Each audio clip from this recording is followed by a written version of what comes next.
Hi friends, నమస్తే. వానాకాలంలో ఎండల్లాగా ముట్టుకుంటే చేతులు కందిపోతున్నాయని గగ్గోలు పెడుతున్నారు ఫ్రెండ్స్.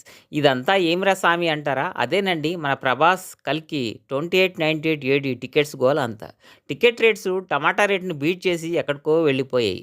అలా ఉంది 'కల్కి' సినిమా హైప్. ఒక్క టికెట్ దొరికితే చాలురా బాబు అని దేవుడికి దండాలు కూడా పెడుతున్నారు ఫ్యాన్స్. పాపం నిజమే మరి. 7 నెలల తర్వాత ఒక మంచి టాప్ స్టార్ సినిమా రాబోతుంది మరి. ఫ్యాన్స్‌కైతే మామూలు పండగ కాదు. 'నాగ్ అశ్విన్' డైరెక్షన్‌లో చేసిన ఈ సినిమాలో అమితాబ్ బచ్చన్, కమల్ హాసన్, దీపికా పదుకునే, దిశా పటాని వంటి స్టార్లు ఉన్నారు. ఇక అంతేకాక రాజమౌళి, విజయ్ దేవరకొండ, నాని వంటి స్టార్లు కూడా తెరపై మెరుస్తారట. అందుకే అంత హంగామా నడుస్తుంది బ్రో. ఇక ఈ సినిమా ఫస్ట్ డే కలెక్షన్స్ మీద ఏపీ ఎలక్షన్ మించి బెట్టింగ్‌లు నడుస్తున్నాయి బ్రో. ఈ సినిమా మొదటి రోజే 250-300 కోట్లు వసూలు చేసి 'బాహుబలి', 'త్రిబుల్ ఆర్' వంటి సినిమాల రికార్డులు బద్దలు కొట్టి మరీ చరిత్ర సృష్టించింది అని చెప్తున్నారు మామ.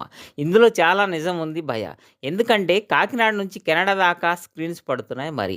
అంతేకాక తెలుగు రాష్ట్రాల్లో రేపు ఒకే థియేటర్ కాకుండా అన్ని థియేటర్స్‌లో 'కల్కి' సినిమా నడుస్తుంది. ఇక అమెరికాలో అడ్వాన్స్ బుకింగే 3,000,000 దాటిపోయింది మరి. ఇక మరో విషయం ఏంటంటే ప్రభాస్ గత సినిమాలు 'సాహో', 'రాధేశ్యామ్', 'ఆదిపురుషు', 'సలార్' ట్రోల్స్ బారిన పడి నెగటివిటీలో పొందాయి. కానీ మొదటిసారి ప్రభాస్ 'కల్కి' సినిమాకి ఫుల్ పాజిటివ్ ట్రెండ్ నడుస్తుంది. సోషల్ మీడియాలో అయితే మామూలుగా లేదు హంగామా. ఇక నేషనల్ వైడ్‌గా 'కల్కి' టాప్ ట్రెండింగ్ న్యూస్‌లో ఉంది. దానితో ప్రభాస్ ఫ్యాన్స్ హంగామా మామూలుగా లేదు.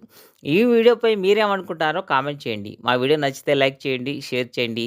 మా ఛానల్‌ను సపోర్ట్ చేయండి. Thank you.